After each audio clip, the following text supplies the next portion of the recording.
Hi everyone, welcome back to ಅನ್ಸೆ academy maths classes YouTube channel. This is Mamata. ನಿಮ್ಗೆಲ್ಲ ಗೊತ್ತಾ ಇದೆ, ನಮ್ಮ ಪ್ರೀವಿಯಸ್ ವಿಡಿಯೋದಲ್ಲಿ ಅಭ್ಯಾಸ 8.2 ಎಕ್ಸಸೈಸ್ ಪ್ರಾಬ್ಲಮ್ಸ್ ಎಲ್ಲ ಸಾಲ್ವ್ ಮಾಡಿದ್ವಿ. ಸೊ ಇವತ್ತಿನ ವಿಡಿಯೋದಲ್ಲಿ ನಾವು ಅದರ ಕಂಟಿನ್ಯೂ ಪಾರ್ಟ್ ನ ಡಿಸ್ಕಸ್ ಮಾಡೋಣ. ಲಾಸ್ಟ್ ಸೆಕ್ಷನ್ ಅಲ್ಲಿ ವಿಡಿಯೋದಲ್ಲಿ ಟಿಲ್ ಥರ್ಡ್ ಸೆಕ್ಷನ್ ವರೆಗೂ ಪ್ರಾಬ್ಲಮ್ಸ್ ನ ಸಾಲ್ವ್ ಮಾಡಿದ್ವಿ. ಸೊ ಇವತ್ತಿನ ಸೆಕ್ಷನ್ ಅಲ್ಲಿ ನಾವು 4th, 5th, 6th ಮತ್ತೆ 7th ಒನ್ ಸಾಲ್ವ್ ಮಾಡೋಣ. ಓಕೆನಾ, ಬನ್ನಿ ನೋಡೋಣ. ನೋಡಿ, ಇಲ್ಲಿ 4th ಕ್ವೆಶನ್ಸ್ ಏನ್ ಕೊಟ್ಟಿದ್ದಾರೆ ಅಂದ್ರೆ 306 ಕೊಟ್ಟಿದ್ದಾರೆ ಅಂಡ್ 657 ಕೊಟ್ಟಿದ್ದಾರೆ. ಅದರ ಮಾಸಹ ಈಕ್ವಲ್ಸ್ 9 ಅಂತ ಕೊಟ್ಟಿದ್ದಾರೆ. ಆದರೆ ಅವುಗಳ ಲಾಸಹವನ್ನು ಕಂಡುಹಿಡಿಯಿರಿ ಅಂತ ಇದೆ. ಈ ಕ್ವೆಶನ್ ಅಲ್ಲಿ ಏನೇನ್ ಕೊಟ್ಟಿದ್ದಾರೆ, 2 ನಂಬರ್ಸ್ ಕೊಟ್ಟಿದ್ದಾರೆ. ನಾವು ಪ್ರೀವಿಯಸ್ಲಿ ಕೂಡ ಅದೇ ತರ ಅಲ್ವಾ ಮಾಡ್ತಾ ಇದ್ದಿದ್ದು. ಸೊ 2 ನಂಬರ್ಸ್ ಕೊಟ್ಟಿರ್ತಿದ್ರು, ಲಾಸಹ ಕೇಳಿದಾಗ ಲಾಸಹ ಮಾಡ್ತಾ ಇದ್ವಿ ಅಂಡ್ ಮಾಸಹ ಕೂಡ ಮಾಡ್ತಾ ಇದ್ವಿ. ಸೊ ಇದ್ರಲ್ಲಿ ಏನ್ ಕೊಟ್ಟಿದ್ದಾರೆ, 2 ನಂಬರ್ಸ್ ಜೊತೆಗೆ ಮಾಸಹವನ್ನು ಕೊಟ್ಟಿದ್ದಾರೆ 9 ಅಂತ. ಮತ್ತೆ ಇಲ್ಲಿ ಕೊಟ್ಟಿರೋದೇನು, ಲಾಸಹವನ್ನು ಕಂಡುಹಿಡಿಯಿರಿ ಅಂತ ಕೊಟ್ಟಿದ್ದಾರೆ.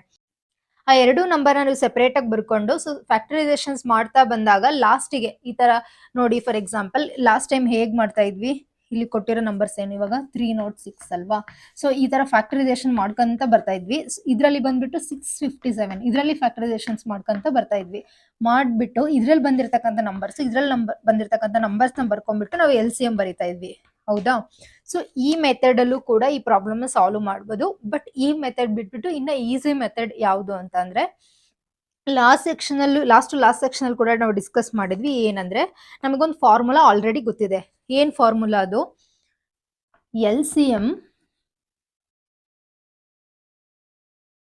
ಎಲ್ಸಿಎಂದು ಅಂಡ್ HCF. ಓಕೆ, ಇದೆರಡನ್ನು ಇಂಟು ಮಾಡಿದ್ರೆ ಇದು ಆಲ್ವೇಸ್ ಈಕ್ವಲ್ ಟು 2 ನಂಬರ್ ಆಗಿರುತ್ತೆ ಅಂತ. ಅಂದ್ರೆ LCM ಆಫ್ A, B ಅಲ್ವಾ. ಇದ್ರ 2 ವ್ಯಾಲ್ಯೂ, ಇದು 2 value into A into B ಅಂತ ಇದು ಫಾರ್ಮುಲಾ ಆಲ್ರೆಡಿ ಗೊತ್ತಿದೆ. ಸೊ ಈ ತರ 2 ಸ್ಟೆಪ್ಸ್ ಅಲ್ಲಿ ಮಾಡ್ಬಿಟ್ಟು ಆನ್ಸರ್ಸ್ ನ ಕಂಡುಹಿಡ್ಬಿಟ್ಟು LCM ಬರೆಯೋದ್ರ ಬದಲು ಈ ಫಾರ್ಮುಲಾ ಡೈರೆಕ್ಟ್ ಆಗಿ ಯೂಸ್ ಮಾಡಿದ್ರೆ, ಇಲ್ಲಿ ಕೊಟ್ಟಿರೋ ವ್ಯಾಲ್ಯೂಸ್ ಏನು, 306, 657 ಅಲ್ವಾ. ಸೊ ಅಂಡ್ ಇದ್ರದ್ದು HCF ಕೂಡ ಕೊಟ್ಟಿದ್ದಾರೆ. HCF equals 9 ಅಲ್ವಾ.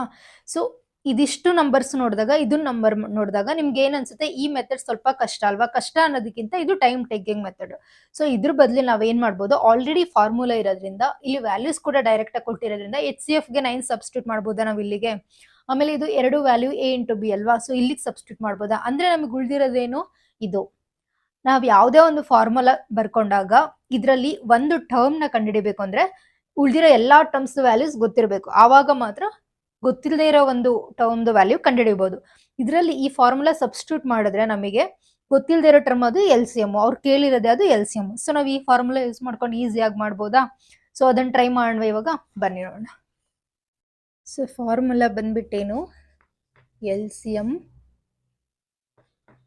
A, B into HCF of A, B equals A into B. ನಾವು ಕಂಡುಹಿಡಿಬೇಕಾಗಿರೋದು LCM. ಸೊ ನಾವು ಈ ಟರ್ಮ್ ನ ಒಂದು ಸೈಡಿಗೆ ಬರ್ಕೊಂಬಿಡೋಣ, ಲೆಫ್ಟ್ ಸೈಡಿಗೆ. Okay, A, B. ಸೊ ಈ ತರ ಇದ್ದಾಗ ನಾನು ಆಲ್ರೆಡಿ ಪ್ರೀವಿಯಸ್ ವಿಡಿಯೋಸ್ ಅಲ್ಲೂ ಕೂಡ ಹೇಳಿದ್ದೀನಿ, ಇಲ್ಲಿ ಯಾವ್ದನ್ನ ಟರ್ಮ್ ಬೇಕು, ಯಾವ್ದನ್ನ ಕಂಡುಹಿಡಿಬೇಕು ಅಂತ ಇರುತ್ತೆ ಅದನ್ನ ಲೆಫ್ಟ್ ಸೈಡ್ ಬರ್ಕೊಬೇಕು. ಇನ್ನು ಉಳಿದಿರೋ ವ್ಯಾಲ್ಯೂಸ್ನೆಲ್ಲ ರೈಟ್ ಸೈಡ್ ಬರ್ಕೋಬೇಕು. ರೈಟ್ ಸೈಡ್ ಬರೀಬೇಕು ಅಂದಾಗ ಈ ಈಕ್ವಲ್ಸ್ ಚಿಹ್ನೆಯಿಂದ ನಿಮ್ಗೆ ಗೊತ್ತಿದೆ, ಇಲ್ಲಿ ಮಲ್ಟಿಪ್ಲಿಕೇಶನ್ ಸಿಂಬಲ್ ಇದ್ರೆ ನಾವು ಇದನ್ನ ರೈಟ್ ಸೈಡ್ ಬರ್ಕೊಂಡಾಗ ಅದು ಕೆಳಗಡೆ ಬರುತ್ತೆ. ಓಕೆನಾ. ಸೊ ಅದಕ್ಕೆ ನಾವು ಇದನ್ನ HCF ಆಫ್ A, B ಅಂತ ಈ ತರ ಬರ್ಕೋಬೇಕು. ನೆಕ್ಸ್ಟ್ ಉಳಿದಿರೋ ವ್ಯಾಲ್ಯೂ ಏನಿಲ್ಲಿ A ಇಂಟು B. ಇದು ಅರ್ಥ ಆಯ್ತಲ್ವಾ. ಸೊ ನೆಕ್ಸ್ಟ್ ಇವಾಗ ಸಬ್ಸ್ಟಿಟ್ಯೂಟ್ ಮಾಡೋಣ values. LCM of A, B. A into B ಅಂದ್ರೆ ಇಲ್ಲಿ ಏನು ಕೊಟ್ಟಿದ್ದಾರೆ, 306 ಇಂಟು 657. ಹೌದಾ. So HCF of A, B ಅಂತ ಅಂದ್ರೆ ಇಲ್ಲಿ ಕೊಟ್ಟಿದಾರಲ್ವಾ ವ್ಯಾಲ್ಯೂ 9 ಅಂತ. ಸೊ 9 ಅಂತ ಡೈರೆಕ್ಟ್ ಆಗಿ ಬರ್ಕೊಳ್ಳೋಣ. ನೋಡಿ ಇದು ಎಷ್ಟು ಸಿಂಪಲ್ ಅಂತ. ಇವಾಗ ಇದನ್ನ ಕ್ಯಾನ್ಸಲ್, ಯಾವ್ದ್ರಲ್ಲಿ ಕ್ಯಾನ್ಸಲ್ ಮಾಡ್ಬೋದು ಅಂತ ನೋಡೋಣ. ನೋಡಿ, ಇಲ್ಲಿ 9 1s 9 7s ಮಾಡ್ಬೋದು. ಅದಾದ್ಮೇಲೆ 9 3s ಮಾಡ್ಬೋದು. ಸೊ 657 ಬರುತ್ತೆ. LCM of A, B equals 306 into 73. So ಇದೆರಡು ಮಲ್ಟಿಪ್ಲೈ ಮಾಡಿ, ಸೊ ಮಲ್ಟಿಪ್ಲೈ ಮಾಡಿದಾಗ ವ್ಯಾಲ್ಯೂ ಎಷ್ಟು ಬರುತ್ತೆ ನೋಡಿ, 22,338 ಬರುತ್ತೆ. ಓಕೆ, ಇದು ತುಂಬಾನೇ ಸಿಂಪಲ್. ಈ ನ್ಯಾಚುರಲ್ ನಂಬರ್ಸ್ ಇದು ಕೂಡ ಎಲ್ಲ ನ್ಯಾಚುರಲ್ ನಂಬರ್. ಸೊ ಇದನ್ನೆಲ್ಲ ಕ್ಯಾಲ್ಕುಲೇಷನ್ಸ್ ಮಾಡಿದಾಗ ನಮಗೆ ವ್ಯಾಲ್ಯೂ ಇಷ್ಟು ಬರುತ್ತೆ. ಫ್ಯಾಕ್ಟರೈಸೇಷನ್ಸ್ ಮೆಥಡ್ ಆದ್ರೂ ಯೂಸ್ ಮಾಡ್ಕೊಂಡು ಮಾಡ್ಬೋದು, ಇಲ್ಲ ಅಂತಂದ್ರೆ ಫಾರ್ಮುಲಾ ಯೂಸ್ ಮಾಡ್ಕೊಂಡಾದ್ರೂ ಮಾಡ್ಬೋದು. ಇದಿಷ್ಟು ಆನ್ಸರ್. ಗೊತ್ತಾಯ್ತಲ್ವಾ? ನೆಕ್ಸ್ಟ್ ಪ್ರಾಬ್ಲಮ್ ನೋಡೋಣ, ಬನ್ನಿ ನೋಡೋಣ. ಇಲ್ಲಿ 5th ಕ್ವಶನ್ ಏನ್ ಕೊಟ್ಟಿದ್ದಾರೆ ನೋಡಿ. ಎನ್ ದ ಯಾವುದೇ ಬೆಲೆಗೆ 6n ಇದು 0ಯಿಂದ ಕೊನೆಗೊಳ್ಳಬಹುದೇ ಪರೀಕ್ಷಿಸಿ. ಇಲ್ಲಿ ಎನ್ ಒಂದು ಸ್ವಾಭಾವಿಕ ಸಂಖ್ಯೆ ಆಗಿದೆ ಅಂತ ಕೊಟ್ಟಿದ್ದಾರೆ. ಸೊ ಇದ್ರಲ್ಲಿ ಕೊಟ್ಟಿರೋದು ಏನಂದ್ರೆ ಒಂದು ಸ್ಟೇಟ್ಮೆಂಟ್ ನ ಕೊಟ್ಟಿದ್ದಾರೆ. ಸ್ಟೇಟ್ಮೆಂಟ್ ನ ಕೊಟ್ಬಿಟ್ಟು ಅದನ್ನ ಪ್ರೂವ್ ಮಾಡಿ ಅಂಡ್ ಈ 6n ಅನ್ನೋದು ಒಂದು 0ಯಿಂದ ಕೊನೆಗೊಳ್ಳಬಹುದೇ ಅಂತ ಕೊಟ್ಟಿದ್ದಾರೆ.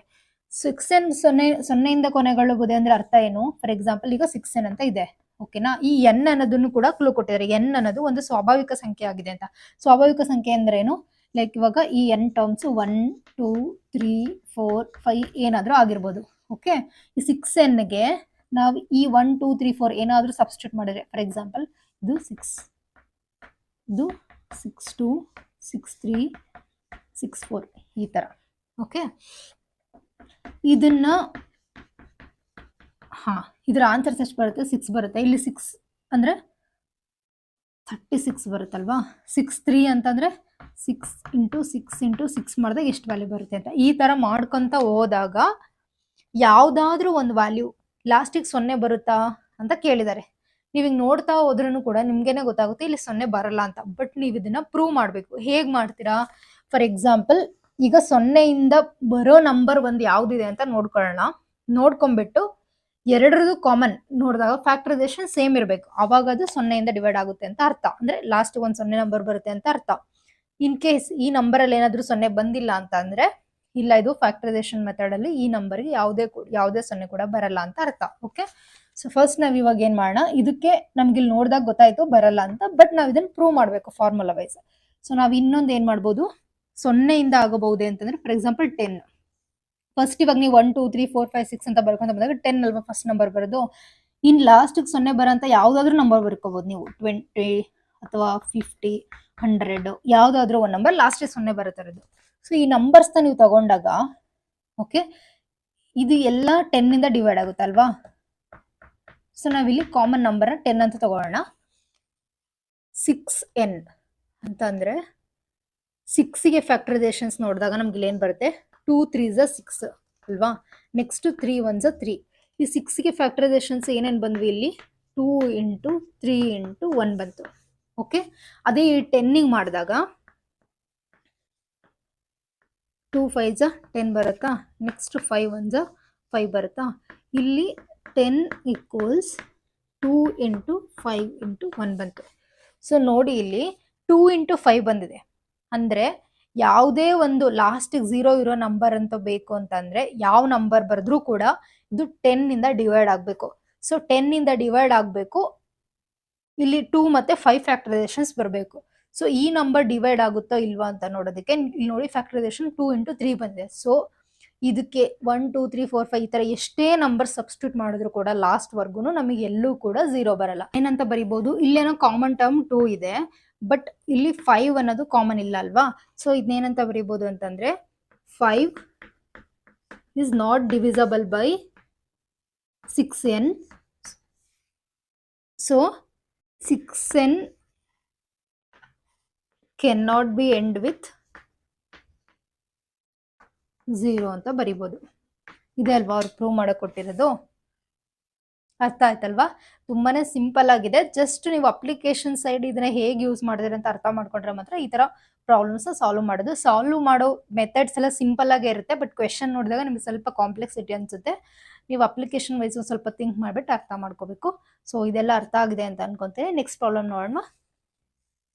ಇಲ್ಲಿ 6th ಕ್ವೆಶ್ಚನ್ ಏನ್ ಕೊಟ್ಟಿದ್ದಾರೆ ನೋಡಿ. 7 ಇಂಟು 11 ಇಂಟು 13 ಪ್ಲಸ್ 13 ಮತ್ತು 7 into 6 into 5 into 4 into 3 into 2 into 1 plus 5 ಇವು ಸಂಯುಕ್ತ ಸಂಖ್ಯೆಗಳಾಗಿವೆ, ಏಕೆ ವಿವರಿಸಿ ಅಂತ ಕೊಟ್ಟಿದ್ದಾರೆ.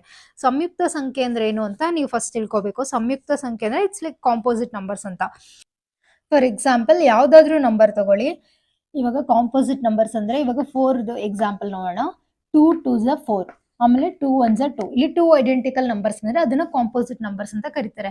ಮತ್ತೆ ಪ್ರೈಮ್ ನಂಬರ್ಸ್ಗೂ ಕಾಂಪೋಸಿಟ್ ನಂಬರ್ಗೂ ಸ್ವಲ್ಪ ಡಿಫ್ರೆನ್ಸ್ ಇದೆ. ಫಾರ್ ಎಕ್ಸಾಂಪಲ್ ಇವಾಗ 3 ತಗೊಂಡ್ರೆ ನೋಡಿ, 3 1s 3. ಇದು ಈ ನಂಬರ್ ಇದರಿಂದ ಅಷ್ಟೇ ಡಿವೈಡ್ ಆಗಕ್ಕೆ ಸಾಧ್ಯ. ಸೊ ಆ ತರದನ್ನ ನಾವು ಪ್ರೈಮ್ ನಂಬರ್ ಅಂತ ಕರಿತೀವಿ. ಕಾಂಪೋಸಿಟ್ ನಂಬರ್ಸ್ ಅಂದ್ರೆ ಯಾವ್ದಾದ್ರು ಫ್ಯಾಕ್ಟರ್ಸ್ ಅಂದ್ರೆ 2 ಐಡೆಂಟಿಕಲ್ ಫ್ಯಾಕ್ಟರ್ಸ್ ಬರಬೇಕು, ಅದನ್ನ ಕಾಂಪೋಸಿಟ್ ನಂಬರ್ಸ್ ಅಂತ ಕರಿತೀವಿ.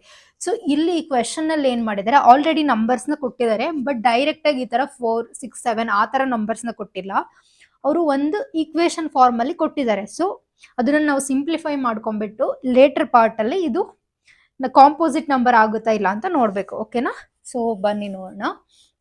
7 ಇಂಟು 11 ಇಂಟು 13 ಪ್ಲಸ್ 13 ಅಂತ ಕೊಟ್ಟಿದ್ದಾರೆ.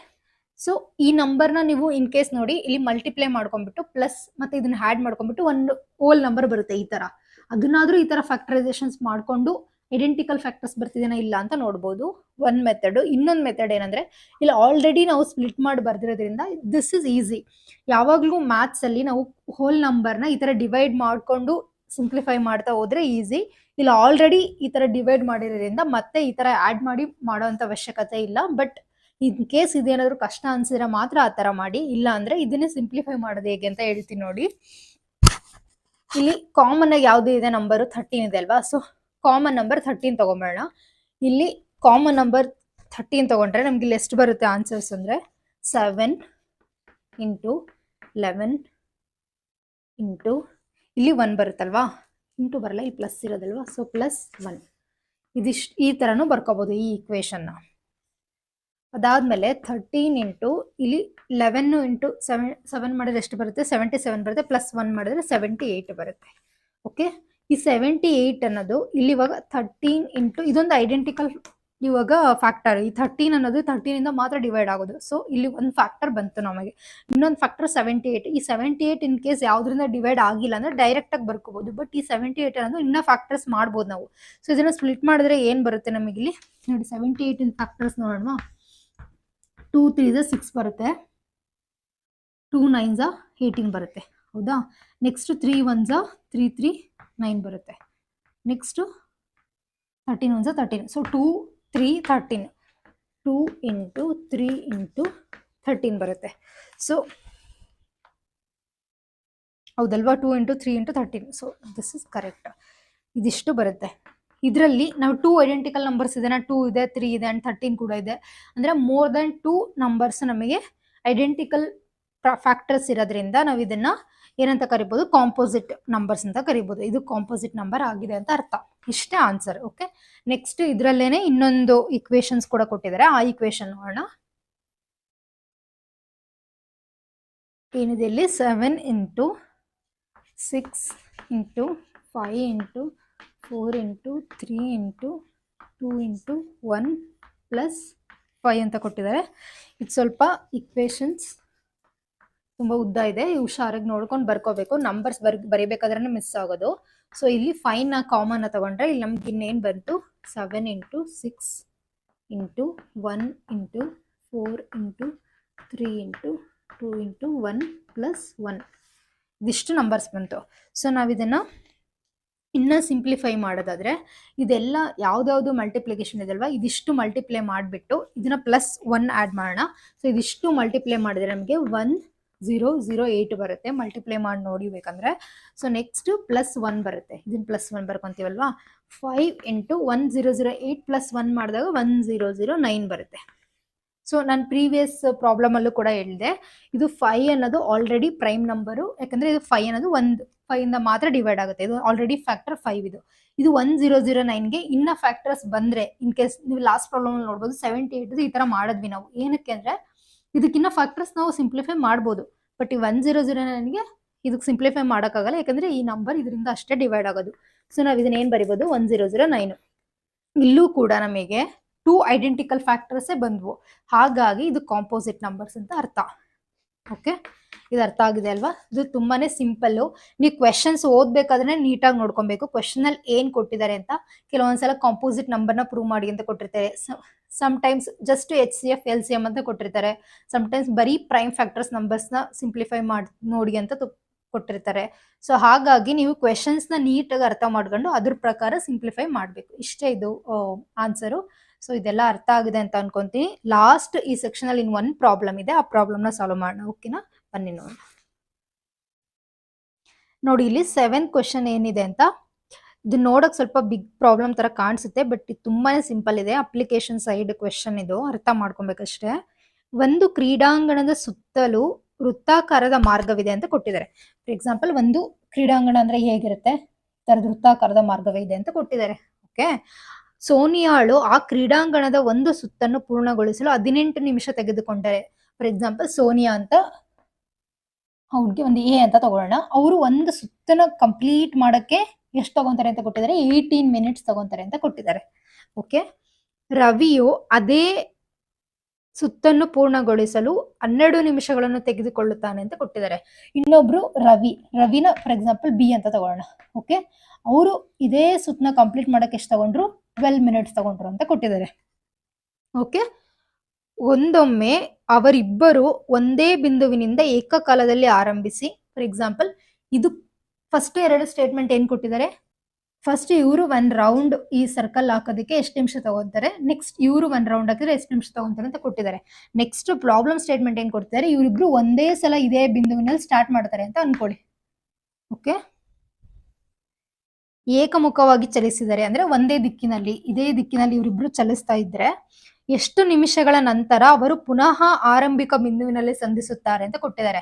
ಅಂದ್ರೆ ಇಲ್ಲಿ ಪ್ರಾಬ್ಲಮ್ ಸ್ಟೇಟ್ಮೆಂಟ್ ಏನು, ಇಲ್ಲಿಂದ ಇಬ್ರು ಸ್ಟಾರ್ಟ್ ಮಾಡ್ತಾರೆ, ಬಟ್ ಇವ್ರದ್ದು ಸ್ಪೀಡ್ದು 18 ಮಿನಿಟ್ಸ್ ಕಂಪ್ಲೀಟ್ ಮಾಡ್ತಾರೆ ಅಂದ್ರೆ ಇವರು ಏನಾಗುತ್ತೆ, ಸ್ವಲ್ಪ ನಿಧಾನವಾಗಿ ಓಡ್ತಾರೆ ಅಂತ ಅರ್ಥ. ಇವರು ಸ್ವಲ್ಪ ಬೇಗ ಓಡ್ತಾರೆ. ಸೊ ಈ ತರ ಒಬ್ರಿಂದ ಒಬ್ರು ಇವ್ರ ಸ್ಪೀಡ್ ತಕ್ಕಾಗಿ ಈ ತರ ಓಡ್ತಾ ಇದ್ರೆ ಇವರಿಬ್ರು ಎಷ್ಟು ರೌಂಡ್ಸ್ ಹಾಕಿದ್ಮೇಲೆ ಎಲ್ಲೋ ಒಂದು ಪಾಯಿಂಟ್ ಆಫ್ ಟೈಮ್ ಅಲ್ಲಿ ಇವರಿಬ್ರು ಜೊತೆಗೆ ಬರ್ತಾರೆ ಇಲ್ಲಿ.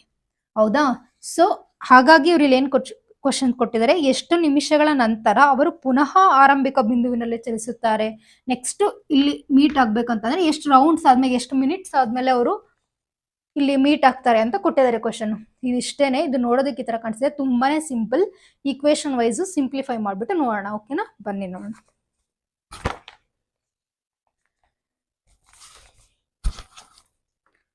ಇಲ್ಲಿ ಸೋನಿಯಾ ಎಷ್ಟು ಮಿನಿಟ್ಸ್ ಅಂತ ಕೊಟ್ಟಿದ್ದಾರೆ, 18 ಮಿನಿಟ್ಸ್.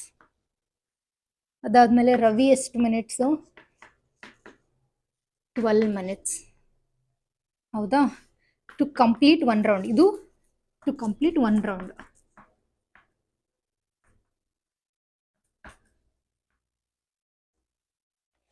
ಹೌದಾ?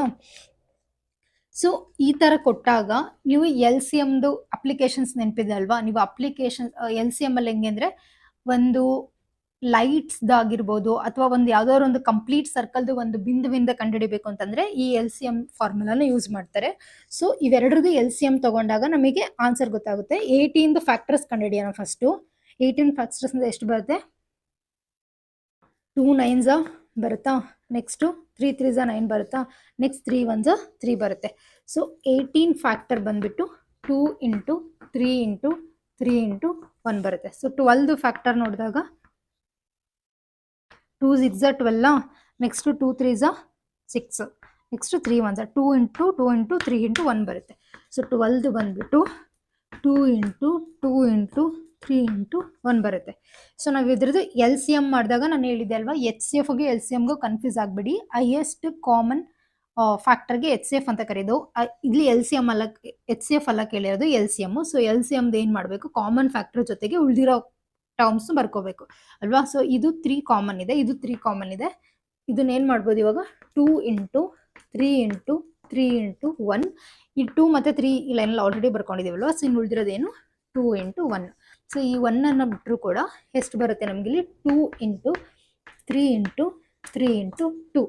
ಇದಿಷ್ಟುದು ಮಲ್ಟಿಪ್ಲಿಕೇಶನ್ ಮಾಡಿದ್ರೆ ನಮಗೆ 36 ಬರುತ್ತೆ. ಅಂದರೆ ಏನರ್ಥ ಇಲ್ಲಿ, 36 ಮಿನಿಟ್ಸ್ ಆದಮೇಲೆ ಇವರಿಬ್ರು ಈ ಪಾಯಿಂಟಲ್ಲಿ ಮೀಟ್ ಆಗ್ತಾರೆ ಅಂತ ಅರ್ಥ. ಅರ್ಥ ಆಯ್ತಲ್ವಾ? ನಮಗಿಲ್ಲಿ ಈ ಪ್ರಾಬ್ಲಮ್ 36 ಮಿನಿಟ್ಸಲ್ಲೇ ಏನಕ್ಕೆ ಬರ್ತಿದೆ ಅಂತಂದರೆ, ಅವ್ರು ಕೊಟ್ಟಿರೋ ಪ್ರಾಬ್ಲಮ್ ನಂಬರು ಕೂಡ ಮಿನಿಟ್ಸಲ್ಲೇ ಕೊಟ್ಟಿದ್ದಾರೆ. ಅವರು ಇದು 12 ಮಿನಿಟ್ಸ್ 18 ಮಿನಿಟ್ಸ್ ಅಂತ. ಸೊ LCM ಕಂಡಿಡಿದಾಗ ನಮಗೆ ಇಲ್ಲಿ ಬರೋವಂಥ ಆನ್ಸರ್ ಕೂಡ ಮಿನಿಟ್ಸಲ್ಲೇ ಬರುತ್ತೆ. ಸೊ 36 ಮಿನಿಟ್ಸ್, ಆಫ್ಟರ್ 36 ಮಿನಿಟ್ಸ್ ಅವರು ಆ ರೌಂಡ್ನ ಕಂಪ್ಲೀಟ್ ಮಾಡ್ತಾರೆ ಅಂತ ಅರ್ಥ. ಓಕೆನಾ? ಅರ್ಥ ಆಯ್ತಲ್ವಾ? ಸೊ ಈ ಸೆಕ್ಷನಲ್ಲಿ ಎಲ್ಲ ಪ್ರಾಬ್ಲಮ್ಸು ಸಾಲ್ವ್ ಆಗಿದೆ. ಸೊ 8.2 ಅಲ್ಲಿ ಆಲ್ಮೋಸ್ಟ್. ಏನಾದರೂ ಡೌಟ್ಸ್ ಇದೆ ಕಮೆಂಟ್ ಸೆಕ್ಷನಲ್ಲಿ ಕಮೆಂಟ್ ಮಾಡಿ, ಅಥವಾ ನಮಗೆ ಇಮೇಲ್ ಕೂಡ ಮಾಡ್ಬೋದು. ಕಂಪ್ಲೀಟಾಗಿ ನೋಟ್ಸ್ ಕೂಡ ನಾನು ಸೆಂಡ್ ಮಾಡ್ತೀನಿ. ಸೊ ಇದೆಲ್ಲ ತುಂಬಾ ಸಿಂಪಲ್ ಆಗಿದೆ. ಯಾವುದೇ ರೀತಿಯ ಕನ್ಫ್ಯೂಷನ್ ಮಾಡ್ಕೊಂಡೇ ನೀವು ಪ್ರಾಬ್ಲಮ್ಸ್ನ ಸಾಲ್ವ್ ಮಾಡ್ಬೋದು. Thank you for watching my videos. Please don't forget to like, share and subscribe to my channel. Thank you again.